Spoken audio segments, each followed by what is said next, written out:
Bom, boa tarde para todo mundo.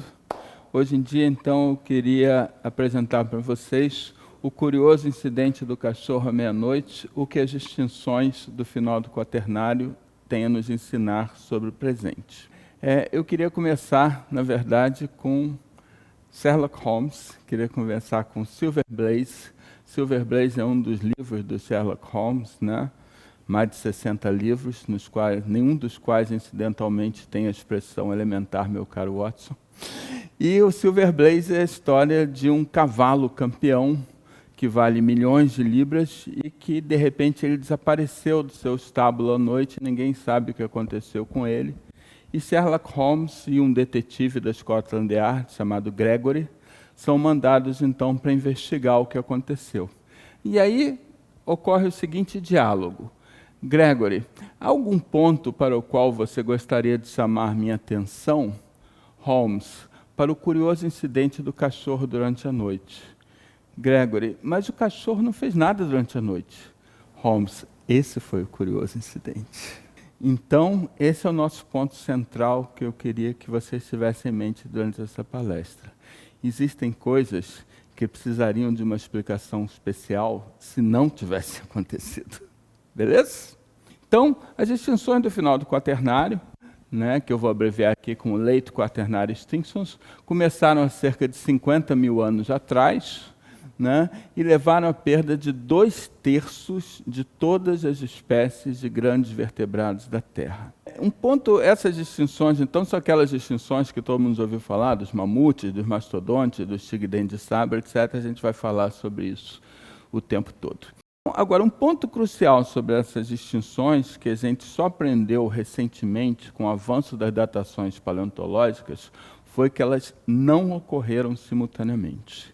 Elas ocorreram em momentos completamente diferentes, em partes diferentes do mundo. Elas ocorreram, então, como se fosse uma onda passando em momentos diferentes, em lugares diferentes do mundo. Tá? E vamos, então, fazer uma viagem no espaço e no tempo, seguindo as pegadas das distinções do quaternário à medida que elas foram ocorrendo em cada lugar. Tá? Então, nossa viagem começa na Austrália.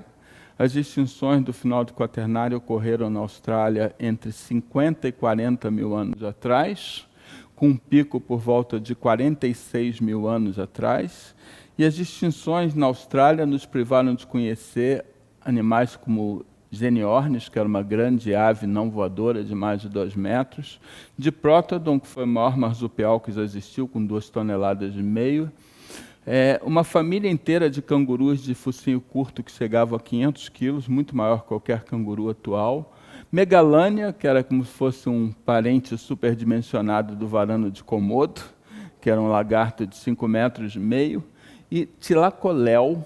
Thylacoleo era um leão marsupial, era um grande felídeo marsupial de 60 quilos, era um bicho extraordinário também. As extinções na Tasmânia, aquela grande ilha ao sul da Austrália, aconteceram um pouco depois, com um pico por volta de 41 mil anos atrás. A fauna da Tasmânia naturalmente era similar, e as extinções na Tasmânia levaram os ecdinas, os diprotodontes também, e vários outros desses grandes animais que existiam então na Tasmânia. E na Europa, se você fosse na Europa há 50 mil anos atrás, você encontraria uma fauna da Europa com elefantes, rinocerontes e leões. Você tinha elefantes, que eram os mamutes, rinocerontes lanudos e leões das cavernas. Tá? E então a gente tinha essa fauna com todos esses bichos grandes, e na Europa as extinções foram claramente divididas, foram mais espaçadas no tempo, divididas em 2 pulsos de extinção. Um dos animais que a gente chamaria de warm adapted, adaptados ao calor da região mediterrânea e tudo, das latitudes sul da Europa, que se extinguiram entre 45 e 20 mil anos atrás, e só bem depois você teve a extinção dos bichos do extremo norte da Europa. Na verdade, eu falo Europa e não é correto, seria mais correto falar em Eurásia, porque a Europa é uma distinção puramente cultural, na verdade, em termos biogeográficos, é Eurásia, né? Então, os bichos todos do norte da Europa, da Sibéria, se extinguiram entre 14 e 9 mil anos atrás. E é interessante notar que houve um retardatário, que foi o Megaloceros, que era o alce irlandês, que não era nem alce nem irlandês, mas que era um grande cervídeo que ocorria na Europa inteira e que se extinguiu em último lugar nos Montes Urais, que separam a Europa da Ásia, há cerca de 7.700 anos atrás. Quer dizer, já há um tempo não tão longo atrás. Na América do Norte, as extinções do final do Quaternário foram relativamente rápidas, se é que você pode chamar de rápido um evento que demorou cerca de 1.500 anos para acontecer, alguma coisa assim, ou perto de 1.500 anos, entre 13.000 e poucos e 12.000 anos. E essas extinções na América do Norte, elas são mais antigas no norte da América do Norte e mais recentes no sul da América do Norte. E, novamente, você tem retardatários. Então, por exemplo, o mastodonte, ele é conhecido, o mastodonte norte-americano, é conhecido na região dos Grandes Lagos até 9.900 anos atrás. Tá? Então, seria também um retardatário na América do Norte. A fauna da América do Norte era tão rica quanto a fauna atual da África, incluía coisas como, sim, também, outra espécie de leão, Panthera atrox, camelópsis, que era um camelo muito maior, camelídeos muito maiores que os camelos atuais, e você tinha também um guepardo norte-americano, que era Minacinonyx strumani. Então, todos esses bichos se extinguiram aí nessas extinções da América do Norte. E na América do Sul, as extinções foram, de modo geral, um pouco depois da América do Norte, se estendendo por um tempo mais longo. Novamente ocorreram primeiro no norte do que no sul. Tá? E as extinções na América do Sul nos privaram de conhecer bichos como as preguiças gigantes, que tinham várias espécies, que chegavam até 6 metros, as macrauquênias, com esses focinhos alongados, os tigres dente de sabre, e vários outros bichos. Você tinha também toxodontes, que eram de uma ordem extinta, uma ordem inteira de animais de cascos extintos, que era Notungulata, e você tinha os toxodontes, que eram esses bichos superficialmente parecidos com hipopótamos. Você tinha os griptodontes, que eram como se fossem gigantescos tatus com uma carapaça não articulada. Você tinha também Neoqueres, que era uma capivara gigante de 150 quilos. Vocês viram lá no fundo da imagem anterior, nós tínhamos elefantes também, nós tínhamos mastodontes, covierônios, nós tínhamos também elefantes, e todos esses bichos se extinguiram entre 13.000 e 8.000 anos atrás, 9.000 anos atrás. Novamente houve um retardatário, o último griptodonte se extinguiu no sul da América do Sul, Doedicurus, se extinguiu há 7.800 anos atrás. E essas extinções não pararam na fronteira Pleistoceno-Holoceno. Assim, uma pequena cola geológica, por enquanto o antropoceno ainda é o nome informal, então formalmente nós vivemos no período atual, que é o Holoceno, e o Holoceno começou há cerca de 11.700 anos atrás. O período anterior ao Pleistoceno começou 2,6 milhões de anos atrás e foi até 11.700 anos atrás, quando então veio um período de clima mais estável, mais quente, que a gente conhece como Holoceno. Tá? Então, muitas pessoas na literatura, até hoje, falam dessas extinções como extinções do Pleistoceno-Holoceno, como se elas tivessem acontecido em volta da transição Pleistoceno-Holoceno, 11.700 anos atrás. Na verdade, como a gente já viu, elas começaram muito antes, e elas continuaram muito depois. Vários milhares de anos, Holoceno adentro, especialmente em máquinas do tempo, onde faunas intactas do Pleistoceno sobreviveram até tempos históricos muito recentes. E essas máquinas do tempo, no mundo inteiro, foram as ilhas. Então, por exemplo, no Caribe, você teve cerca de 13 espécies de preguiças gigantes anãs se extinguindo entre 5.500 e 4.400 anos atrás. Preguiça gigante anã pode parecer uma coisa meio estranha, mas a gente tinha aqui preguiças gigantes de até 6 metros, e nas ilhas você tinha espécies de preguiças gigantes pequenininhas, de meros 2 metros de altura, que eram então as preguiças gigantes anãs. E elas se extinguiram no Caribe entre 5.500 anos e 4.400 anos atrás. Vocês devem ter percebido que eu não gosto de ficar mostrando esqueleto de bicho, eu prefiro mostrar reconstruções que as pessoas fazem de como seria a aparência dos bichos. E esses bichos são tão mal conhecidos que você não consegue achar uma reconstrução das preguiças gigantes anãs do Caribe. O máximo que eu consegui achar foi um selo de Cuba que tem uma reconstrução de Megalochnus rodens, que foi a última preguiça gigante gigante a se extinguir no Caribe há 4.400 anos atrás. Aí, bom, vocês certamente aprenderam, já ouviram falar que mamute é um bicho pré-histórico, não é? Foi mal, enganaram vocês. Mamutes são bichos históricos. Então, mamutes sobreviveram nas ilhas, mamutes foram encontrados nas ilhas de St. Paul, perto do Alasca, datados de 5.000 anos atrás, e da ilha de Wrangell, ao norte da Sibéria, perto do Círculo Polar Ártico, datado de 4.000 anos atrás. Isso quer dizer que ainda havia mamutes na Terra quando já existiam as pirâmides do Egito. Ainda havia mamutes vivos na Terra, em Wrangell.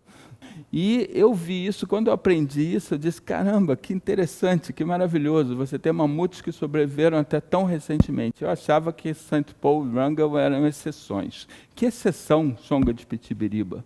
No Mediterrâneo, você conhece pelo menos 20 ilhas que você tem proboscídeos, né, elefantes e parentes dos elefantes, mamutes e elefantes mesmo, do Holoceno, algumas delas datadas também de cerca de 4.000 anos atrás, 2.000 anos antes de Cristo.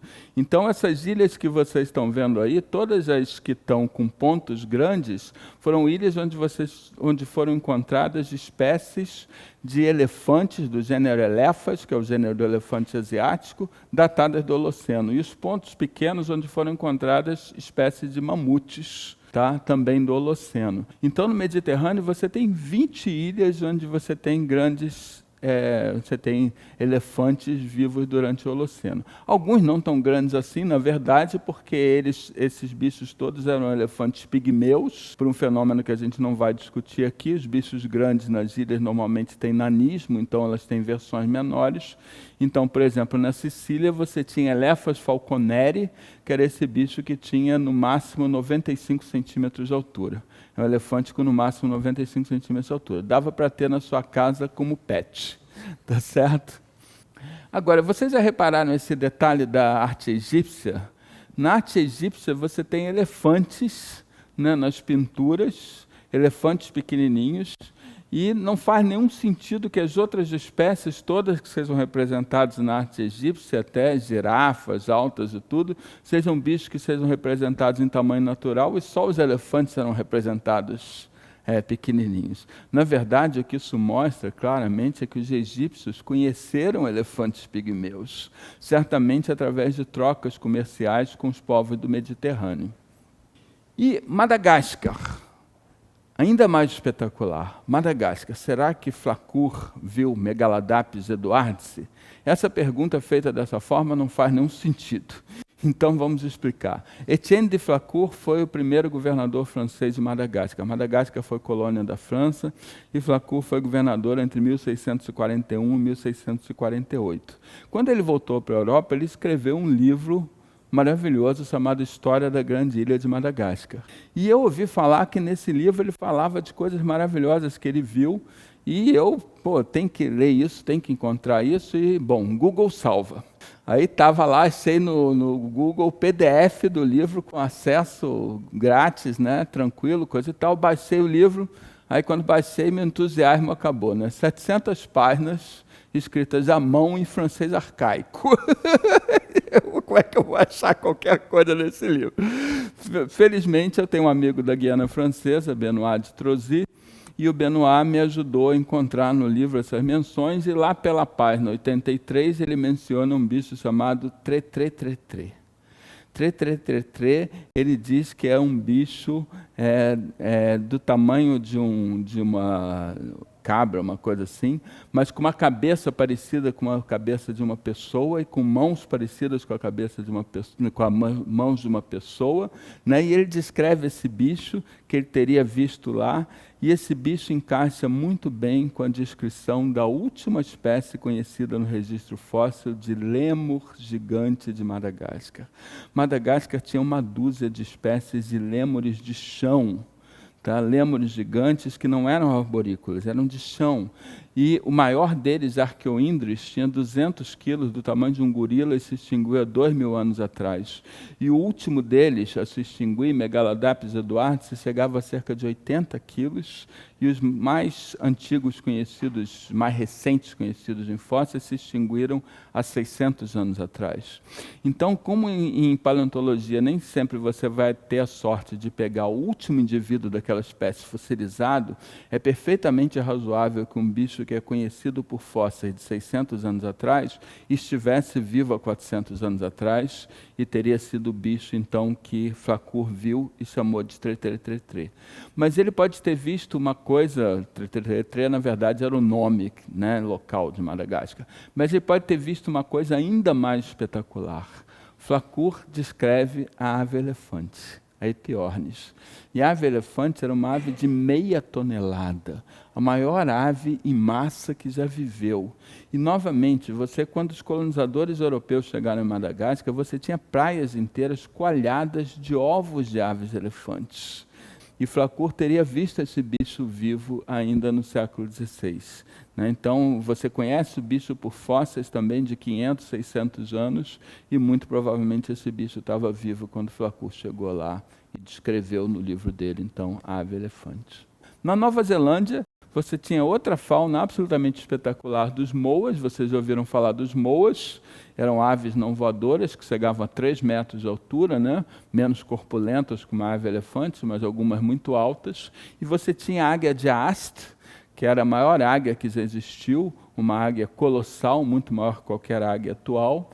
E essa fauna dos moas e da águia de Aast se extinguiu entre 900 e 600 anos atrás. Então, todos esses bichos desapareceram entre 900 e 600 anos atrás. Ou seja, extremamente recentemente, né? Bom, e ao contrário de todas as grandes ondas de extinção no passado geológico, essa foi a única que foi seletiva de tamanho. Porque quando a gente fala de onda de extinção, por exemplo, que vitimou os dinossauros, a gente poderia pensar que ela foi seletiva de tamanho, mas não foi. Porque os dinossauros é um grupo de milhares de espécies e que tinha espécies com tamanho adulto de 40 metros, como tinha espécies do tamanho adulto de uma galinha. E todas elas se extinguiram. E você teve um monte de invertebrados marinhos, por exemplo, de foraminíferos, né, que eram invertebrados marinhos, que praticamente se extinguiram também, um monte de outros grupos de invertebrados, de plantas, etc., Então, não foi seletiva de tamanho. Nenhuma onda de extinção no passado geológico foi seletiva de tamanho, mas essa foi. Só os bichos grandes se extinguiram. Então, aqui vocês têm vários continentes, América do Norte, Austrália, África, América do Sul. Vocês têm em branco o peso aqui no eixo horizontal é o logaritmo da massa corporal em gramas, né, logaritmo na base 10, e aqui a porcentagem de bichos, né, em cada categoria. Então, vocês têm que em todos os lugares, na verdade é o número de espécies, vocês têm que em todos os lugares, os bichos que se extinguiram foram os bichos de maior porte, e os bichos que sobreviveram foram os bichos de menor porte. Tá certo? É interessante notar que na África você teve menos extinções, teve extinções também, mas foi o único continente que você teve menos extinções, e a gente pode falar sobre isso depois, tá? Mas em todos os lugares foram os bichos maiores. E essas extinções nos privaram de conhecer uma biodiversidade fantasticamente mais rica que a atual. Se a gente acha que a biodiversidade, todos esses bichos grandes, espetaculares, que tudo isso é maravilhoso, fascinante, vocês precisavam ver como isso era 50 mil anos atrás. Tá? Você tinha uma diversidade de grandes animais acima de 50 quilos. A gente chama de megafauna, convencionalmente, os bichos com peso corporal maior do que 50 quilos. Então, há 50 mil anos atrás, havia cerca de 150 gêneros de megamamíferos, por exemplo, mamíferos acima de 50 quilos. E nessa onda de extinção, 97 deles foram perdidos. 97 desses gêneros, ou seja, cerca de 2/3. Beleza? Beleza. Por que eu fico falando beleza? É trágico, não é beleza nenhuma. Que beleza, coisa nenhuma. Bom, agora, começando a procurar pelas causas dessa extinção, né? Então, a primeira coisa que eu vou dizer para vocês é que uma característica notável das extinções do final do Quaternário é sua falta de relação com as flutuações climáticas ao longo do Pleistoceno. Pode parecer estranho, mas é exatamente o que vocês ouviram. Porque a gente, quando fala dessas distinções, está acostumado a dar uma olhada nesses gráficos aí, nessa época. Aqui são temperaturas, né, estimadas no passado, de mais frio a mais quente. Aqui são milhares de anos no passado, né, 20 mil anos atrás, 40 mil anos, 60 mil. Então, para cá mais frio, para cá mais quente, para a direita mais quente. E vocês têm aí projetadas as datas de extinções em vários continentes. Então, na Austrália, que eu falei para vocês, 40 e poucos, 50 mil anos atrás, está aqui. Então, a Europa, são os dois pulsos de extinção da Europa estão aqui. Aqui é América do Norte, aqui é América do Sul. Né? Então, algumas dessas extinções parecem coincidir com épocas de maior flutuação climática, algumas delas, mas quando as pessoas falam isso, as pessoas se esquecem de olhar para o resto do gráfico. E se você olhar para o resto do gráfico é isso. Ou seja, o Pleistoceno, isso na verdade são apenas os últimos 400 mil anos do Pleistoceno. O Pleistoceno, que como eu falei para vocês, começou há 2,6 milhões de anos atrás, foi todo uma época de intensas flutuações climáticas. Você teve durante o Pleistoceno, além do último ciclo glacial que todo mundo fala, você teve 51 outros ciclos glaciais antes do último. Muitos tão ou mais intensos quanto o último. O último ciclo glacial não teve nada de especial em relação ao Pleistoceno. Então, se foi o clima, por que todas essas espécies, nenhuma delas se extinguiu nos 51 ciclos anteriores e todas elas foram se extinguir no último ciclo glacial? Se a gente acreditar que foi o clima a causa dessas extinções, é mais ou menos como se a gente estivesse dizendo que os bichos estão lá, vem uma glaciação, eles sobrevivem, vem 10, vem 20, vem 30, vem 40, vem 50, vem 51. Aí os bichos estão lá tranquilos, aparecem no horizonte a 52ª glaciação. Aí os bichos, um olha para a cara do outro e diz, pô, 51 glaciações a gente aguenta, mas a gente está cansado, né? 52 é demais, vamos nos extinguir. Só se foi assim que pode ter sido o clima, né? E mesmo dentro do último ciclo glacial, se você olhar bem, mesmo dentro do último ciclo, não bate. Porque o ciclo tem todas as flutuações e a época mais fria, que é chamado Last Glacial Maximum, o último máximo glacial, foi basicamente entre 23 e 18 mil anos atrás, né? Que foi isso daqui, com uma volta a condições frias, uma curta volta a condições frias, que é chamado Younger Dryas, que começou uns 13.500 anos, alguma coisa assim, que terminou 11.700. Convencionalmente, o final de Younger Dryas é que dá origem ao Holoceno. O Holoceno começa depois que acaba o Younger Dryas, que foi o último pulsozinho da glaciação. Agora, se vocês lembram das datas que eu falei, você teve extinções na Austrália acontecendo há 40 e poucos mil anos atrás, 20 mil anos antes da glaciação. Você teve extinções na região mediterrânea da Europa acontecendo há 40 mil anos atrás, de 30 e poucos mil anos atrás, de 25, 26 mil anos atrás. Você teve... Por outro lado, você teve extinções nas ilhas acontecendo vários milhares de anos depois do último máximo glacial, depois de Younger Dryas. Até 5.000, 4.000 anos atrás e até 600 anos atrás na Nova Zelândia. Então, mesmo dentro do último ciclo glacial, não bate. Alguns continentes coincidem, mas outras áreas claramente não coincidem. Tá certo? Agora, e há muitas outras coisas que as hipóteses climáticas também não podem explicar. Então, por exemplo, a ausência de extinções de plantas. Plantas são muito mais sensíveis ao clima que os animais, porque plantas necessitam de uma combinação correta de temperatura e umidade para poder crescer, para poder viver naquele lugar. E você não teve extinções de plantas, é só de animais. Dos animais, quem você esperaria que se extinguisse se fosse pelo frio? Os animais grandes ou os pequenos? Os pequenos, porque os pequenos têm uma superfície relativa muito maior. Vocês se lembram que quando um animal cresce, o seu volume cresce ao cubo, mas a sua superfície cresce ao quadrado, né? Então, um bicho menor tem uma superfície relativa muito maior, tá certo? Para perda de calor. Você está falando, a maior parte das extinções são de bichos homeotérmicos, são de mamíferos e aves.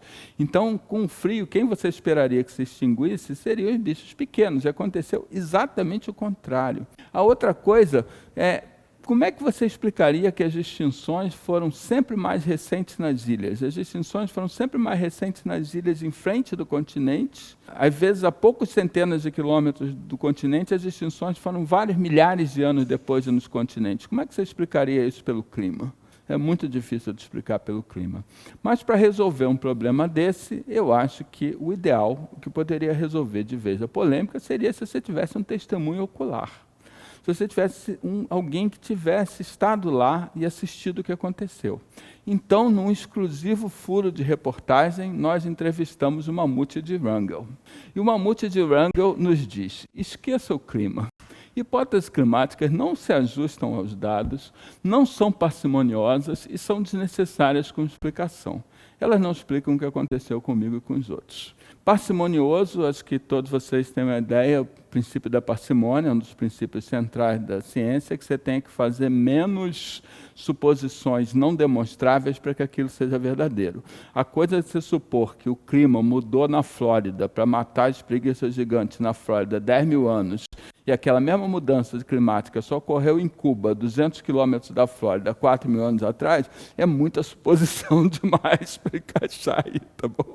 Então, não parcimoniosa, claramente não parcimoniosa. Bom, felizmente há outra explicação mais simples e mais parcimoniosa.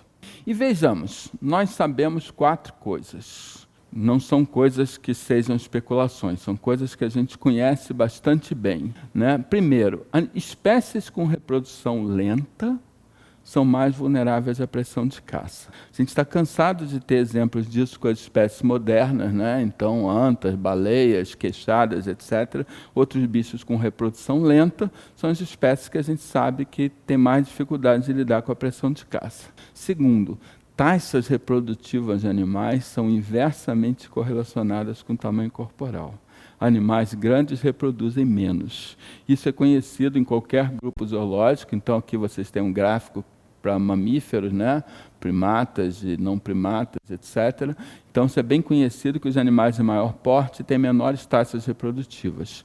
Eles demoram mais para a primeira reprodução ocorre mais tarde, tem menos filhotes, um espaçamento maior entre proles, etc. Beleza? Terceira coisa, predadores invasores causam perdas devastadoras às biodiversidades locais. A biologia da conservação está cheia de exemplos disso, né, do caso de que espécies exóticas introduzidas causaram prejuízos devastadores à biodiversidade, como a perca do Nilo, a cobra brown tree snake de Guam, ratos domésticos, gatos domésticos, mangustos e outros predadores introduzidos, etc. A quarta coisa que a gente sabe é a agricultura e a pecuária só foram inventadas em cada lugar depois da invenção da megafauna. Hoje em dia, cada vez mais, as datas de invenção da agricultura e da pecuária recuam à medida que se conhece mais a arqueologia, mas em todos os lugares, a agricultura e a pecuária foram inventadas, muitas vezes, pouco depois da extinção da megafauna naquele lugar. E para mim, muito claramente, não é coincidência, né, que a agricultura e a pecuária tenham sido inventadas em cada lugar depois da extinção da megafauna. Mas o que eu quero dizer aqui é que não havia opção. Não havia opção de você recorrer à agricultura e à pecuária em vez desses bichos, de você utilizar esses bichos. Beleza? Então, esse é o nosso ponto central. Portanto, como se poderia se esperar que os humanos, ao se dispersarem pelo planeta como um predador introduzido, autotransportado, de uma eficiência sem precedentes, não tivesse extinto a megafauna? Como você poderia esperar que os humanos não tivessem extinto a megafauna? Se não tivessem extinto, você precisaria de uma explicação especial. Que tem o extinto, você não precisa de uma explicação especial. É claro, é óbvio que isso que aconteceu, né? Assim como o silêncio do cachorro em Silver Blaze, as extinções do final do Quaternário só precisariam de uma explicação especial se não tivessem ocorrido. Tá certo? Agora, para ser uma boa hipótese, não basta ser o esperado. Em ciência, para ser uma boa hipótese, é preciso também se ajustar aos dados. Então, desde a década de 80, pelo menos, um paleontólogo, que foi a primeira pessoa que tinha proposto originalmente apenas para os Estados Unidos, no final da década de 60, mas depois para o mundo na década de 80, o primeiro paleontólogo que propôs modernamente que os humanos haviam sido a causa principal dessas extinções foi um cara chamado Paul Martin. E o Martin, a partir da década de 80, sobretudo, ele começou a notar que havia uma esmagadora correspondência temporal entre as datas de chegada dos humanos cada massa de terra do planeta e as datas das extinções. Então vamos lá. Os humanos, todos os humanos, né, os hominídeos, né, se originaram da África. Né? E os humanos tiveram dois grandes eventos de saída da África. O primeiro foi do Homo erectus, né? Há várias centenas de milhares de anos atrás, mas que foi para a Ásia, etc., mas que não é o que interessa mais a gente, que foi o Out of Africa I. E você teve, então, o Out of Africa II, que foi a saída da nossa espécie Homo sapiens da África. Então, Homo sapiens se originou na África por volta de 200 mil anos atrás, alguma coisa por volta disso, e durante a maior parte da vida da nossa espécie, nós fomos uma espécie exclusivamente africana. Então, o Homo sapiens começa a sair da África cerca de 80 mil anos atrás, e primeiro vai ali para o Oriente Médio, sul da Ásia, etc., continuando uma espécie apenas tropical. E, a partir de 50 mil anos aproximadamente, acontece então o nosso primeiro grande movimento de interesse, que foi a colonização da Austrália. Onde então os humanos encontram toda uma fauna de mamíferos, de grandes mamíferos, que não tinham coevoluído com os seres humanos, que não tinham adaptação a lidar com os seres humanos, como tinham os grandes mamíferos da África, que foi a razão pela qual você teve bem menos extinções na África, embora também tenha tido. Tá? Mas os bichos ali tinham coevoluído conosco e tinham instintos para saber que nós éramos perigosos. Os bichos de outros lugares não tinham tais instintos. Então, os humanos chegaram na Austrália 50 mil anos atrás. Quando ocorreram as extinções na Austrália? Entre 50 e 40 mil anos atrás. As extinções na Tasmânia ocorreram um pouquinho depois, né? Cerca de 41 mil anos atrás. Faz sentido? Faz. Os humanos chegaram na Austrália pelo norte e foram descendo até chegar na Tasmânia. Beleza? Dali os humanos pelo Oriente Médio chegaram ao sul da Europa e as extinções na Europa foram 40 mil anos atrás. E na Eurásia.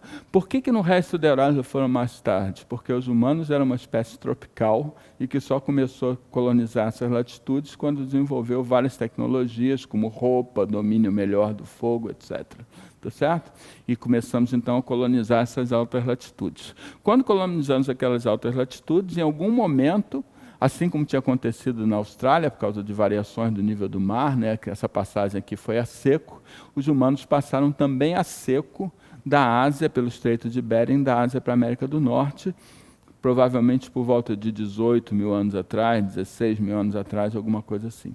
E começaram a descer, e chegaram eventualmente aqui nas grandes planícies, e houve toda a extinção na América do Norte, e depois da América do Norte chegaram na América do Sul. Por que as extinções nas ilhas foram sempre depois? Obviamente porque os humanos chegaram nas ilhas muito depois, porque era necessário ter barcos, etc., para chegar nessas ilhas. Então você teve a extinção, conforme eu falei para vocês, do mamute de Wrangell, foi há 4 mil anos atrás. Os humanos chegaram a Wrangell há 4 mil anos atrás. Né? As extinções nas ilhas do Caribe foram entre 5.500 e 4.400, os humanos chegaram no Caribe há 6 mil anos atrás. No Mediterrâneo, os humanos chegaram nas ilhas há 4 mil anos atrás, e as extinções foram logo depois. Em Madagascar, as extinções mais antigas estão há cerca de 2 mil anos, e os humanos chegaram pela primeira vez em Madagascar há 2.300 anos. Madagascar nunca teve conexão com a África. Madagascar é um pedaço diferente do Gondwana, que era o supercontinente sul, que separou em vários pedaços, formando Austrália, Antártida, Nova Zelândia, América do Sul, Índia, que se chocou com a Ásia e formou o Himalaia, e Madagascar. Então, Madagascar nunca teve conexão com a África e só foi colonizada há 2.300 anos, as extinções vieram logo depois. Nova Zelândia foi a última grande massa de terra a ser alcançada pelos humanos por uma tribo polinésia chamada Maori, há cerca de 900 anos atrás. E as extinções na Nova Zelândia começam há 900 anos atrás e vão até 600, 500 anos atrás. Então, essa correspondência era esmagadora. Né? Apesar disso, tem uma escola climática, tudo, né? Nem sempre as pessoas que estudam isso têm uma formação de biólogo, tem várias formações, etc. E a escola climática de muitas décadas, de tudo, gente que sempre acreditou nisso, e continuava havendo discussões ainda na literatura. Então pensei, será que a gente pode encontrar uma maneira de testar estatisticamente as duas hipóteses, de comparar estatisticamente o poder de explicação das duas hipóteses?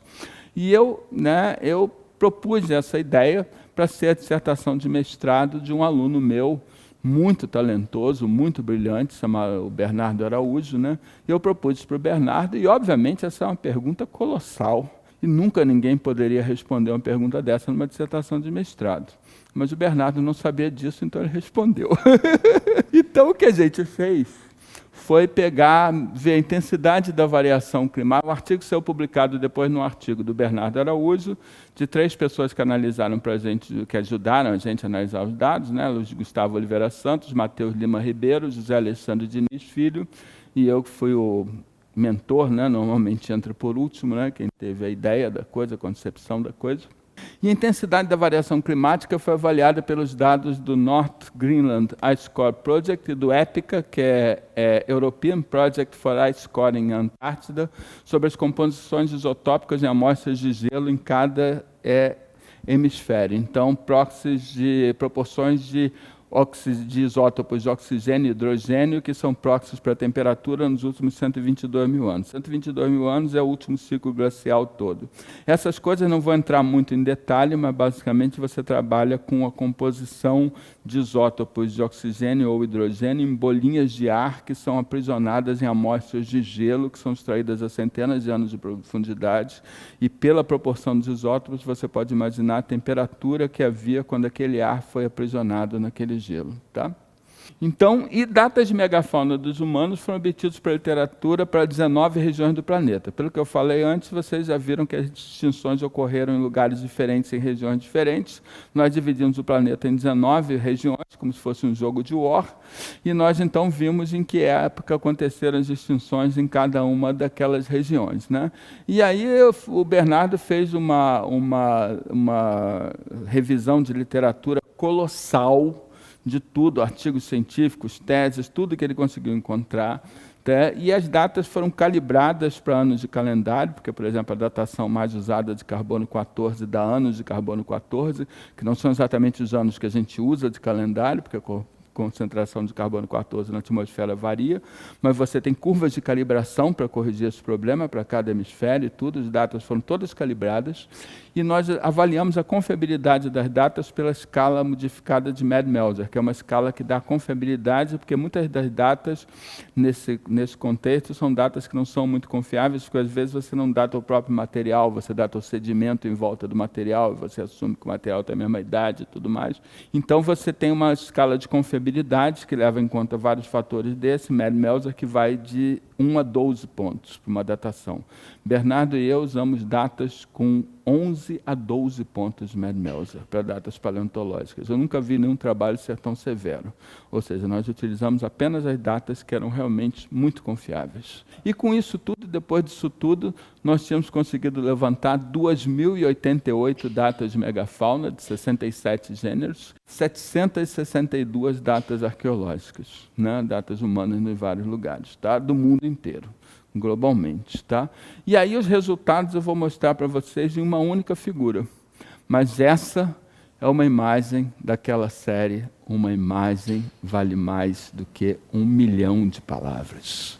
Então vocês estão vendo aqui, no fundo, a flutuação climática, mais quente para cima, mais frio para baixo. Aqui, milhares de anos no passado, indo para lá, temperatura média, coisa e tal. Aqui vocês têm uma linha tracejada vermelha, vertical, que mostra a primeira data humana nessa massa de terra. Aqui você está considerando cada região e cada gênero, tá certo? Então, a data de chegada humana em cada massa de terra é linha vermelha, e o ponto preto é a última data conhecida de cada espécie de megafauna. Vocês percebem que o ponto preto insiste em ficar incomodamente perto da linha pontilhada. Vocês percebem que o ponto preto insiste em ficar incomodamente perto da linha pontilhada. Os bichos se extinguiram em cada lugar quando nós chegamos. Tá certo? E com esses dados você pode analisar estatisticamente. Então, você tem casos, cada caso são 67 gêneros, 19 regiões, é claro, nem todos os gêneros ocorrem em todas as regiões. Então, se um caso é um gênero numa região, a gente tem um total de 126 casos. E desses 126 casos, mais sincrônicos do que esperado ao acaso, né? A extinção dos bichos está mais próxima no tempo do que esperado ao acaso, tá certo? Dentro dessa série de tempo, tá? Apenas da chegada humana, é mais perto do que o esperado ao acaso apenas da chegada humana, 65 casos. Mais perto do que o esperado ao acaso apenas da variação climática, 2 casos.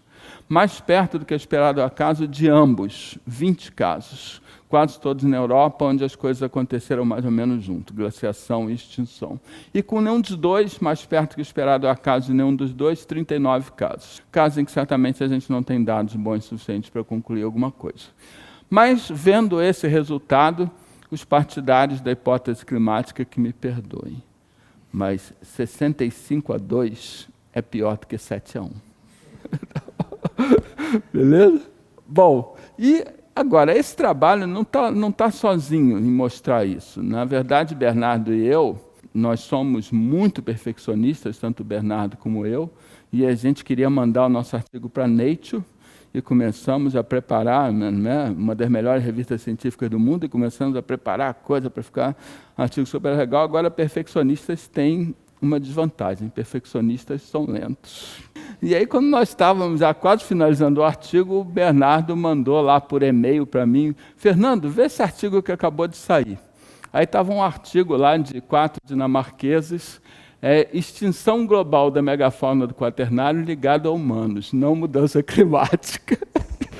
E a gente lendo o abstract do artigo dos dinamarqueses, podia ser o abstract do nosso artigo, exceto uma frase sobre a metodologia que eles usaram, que era completamente diferente, mas, fora isso, o abstract podia ser o abstract do nosso artigo. Né? Então, Bernardo e eu ficamos torcendo para que o nível do mar Báltico pudesse subir e afogar os dinamarqueses, mas, de qualquer forma, a gente, vamos mandar o nosso artigo, coisa e tal, e a gente mandou para a Nature, e a Nature respondeu para a gente dizendo: o artigo de vocês é muito legal, muito interessante, mas isso não é novo, Sandel e colaboradores já falaram isso alguns meses atrás. E aí mandamos para a Quaternary International e saiu da Quaternary International, que é uma revista muito boa também, mas uma revista mais especializada, né? Não geral, como era a Nature. E depois disso, vários outros artigos saíram mostrando a mesma coisa. O artigo de Bartlett, colaboradores do pessoal de Cambridge, mostrando a mesma coisa também para padrões globais do mundo inteiro, com a mesma conclusão, novamente com métodos completamente diferentes. O artigo de Johnson e colaboradores para a região da Oceania, mostrando para a Oceania, novamente, bem claramente, que foram os humanos. E para a América do Norte, o trabalho de Todd Surovel e colaboradores. Esses artigos todos saíram dentro do intervalo de 2 anos e claramente mostrando o mesmo tipo de coisa. Então, hoje em dia, a situação é a seguinte: ninguém mais escreve para dizer que foi só o clima. Antigamente, você tinha 2 escolas, que eram as pessoas que diziam que foi o clima ou que foram os humanos. Atualmente, você tem ou as pessoas escrevendo para dizer que foram apenas os humanos, ou as pessoas escrevendo para dizer que, na verdade, foram as 2 coisas, clima e humanos. Mas ninguém mais escreve para dizer que foi só o clima. Tá? E quase sempre, ou sempre, que as pessoas, como no artigo nosso, né, e no artigo do Bartlett, etc., testam a importância relativa dos 2 fatores, a importância relativa do fator humano é muito maior do que a do fator climático. Tá? Então, com base nisso tudo, conclusão do nosso artigo: muitas extinções do final do Quaternário ocorreram na ausência de qualquer mudança climática relevante, mas raramente, se é que alguma vez, ocorreram independentemente da chegada humana. E, portanto, variações climáticas foram uma causa contributória, que algumas vezes ajudou a determinar onde que espécies se extinguiram, enquanto impactos antropogênicos foram a causa necessária, sem a qual ninguém estaria falando hoje em dia na extinção da megafauna. Bom, e uma vez que a gente concluiu isso, é interessante pensar um pouquinho sobre como foi o processo, né? Então, os animais que se extinguiram tinham baixas taxas reprodutivas, conforme eu falei para vocês, bichos grandes com baixas taxas reprodutivas. Então, o crucial não foi a intensidade da caça, o crucial foi a fragilidade dos caçados. Eu não acredito que em nenhum momento da história humana carne de grandes animais tenha sido o alimento mais comum dos seres humanos. Os seres humanos sempre utilizaram frutos, raízes, pequenos animais, o que podiam obter. Mas caças de grandes animais, no momento que isso foi possível tecnologicamente, foi um componente que provavelmente tinha uma baixa intensidade de caça, mas era uma intensidade de caça agindo sobre bichos extremamente vulneráveis, demograficamente, porque com suas baixas taxas reprodutivas não podiam substituir as perdas. Então, agora, onde a megafauna não coevoluiu com hominídeos, não se poderia esperar que os animais tivessem desenvolvido instintos para evitar humanos. É chamada island nativity, né? Então, porque as pessoas chegaram em várias ilhas, né, pouco habitadas, onde encontraram que os bichos não tinham instinto evoluído para evitar os humanos. O caso mais clássico era o dodo, cujo nome provavelmente veio do português de doido, que era o bicho doido, que via o colega dele ser morto e cacetado ao lado, e o bicho continuava lá como se nada tivesse acontecendo, né? Então, agora, por que então na África você teve menos perdas? Porque na África os animais, grandes animais, já estavam coevoluindo com os hominídeos desde os australopitecíneos. Então tinham muito tempo para desenvolver instintos para saber que a gente era perigoso, né? Agora, nos outros lugares, nos continentes onde os humanos chegavam pela primeira vez com uma espécie invasora, tinham bichos que provavelmente não tentavam evitar humanos, para o seu prejuízo, né? Para a sua desgraça. E outros fatores, além de caça, também contribuíram para as extinções no final do Quaternário. A perda das presas para os carnívoros. Então, por exemplo, eu não acho que os humanos foram lá e caçaram até o último tigre-dente de sabre. Eu pensaria em maneiras mais fáceis de conseguir um almoço. Mas agora nós acabamos com todas as presas do tigre-dente de sabre. Da mesma forma, a águia de haste era certamente um predador altamente especializado em matar moas. Ela conseguia matar moas com garras poderosíssimas e tudo mais. Os humanos provavelmente não foram lá e exterminaram as águias de haste, mas os humanos exterminaram as presas das águias de haste. Então, houve outros fatores também, como degradação de hábitats pelo fogo. O fogo foi abundantemente usado para caça na Austrália. Você tem marcas de fogo, de queimadas da chegada dos humanos em cada continente. Na Austrália isso é mais óbvio. E é até hoje usado pelos aborígenes australianos, de queimar a vegetação para os bichos saírem. Então você teve a degradação de hábitat e no final do processo, especialmente nas ilhas, você também teve espécies de animais domésticos introduzidas pelos humanos que também podem ter tido um efeito, tá? Então, e as extinções não foram rápidas. A gente pensa, imagina isso como se fosse, os humanos chegaram, foram caçando tudo, não sei o quê, e em meses acabaram com os bichos todos. Não foi nada disso.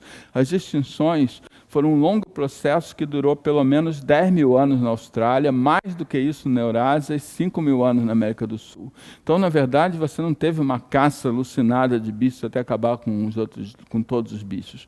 Você teve um longo processo de atrito entre seres humanos e animais, nos quais os animais com baixo potencial reprodutivo acabaram sendo perdedores desse longo atrito. Foi isso que você teve. Então, nunca houve extinções do Pleistoceno-Holoceno, mas uma onda de extinções, a nossa. Então, influenciados pelo hábito de separar períodos geológicos por eventos de extinção, os geólogos sempre separaram os períodos, né, geológicos no passado por um evento de extinção, por uma mudança de fauna ou de flora. Então, a gente está acostumado por isso, a gente chama essas extinções de extinções do Pleistoceno-Holoceno, mas não foram extinções do Pleistoceno-Holoceno. Elas não foram na fronteira 11.700 anos entre o Pleistoceno e o Holoceno. Começaram milhares de anos antes e continuaram milhares de anos depois.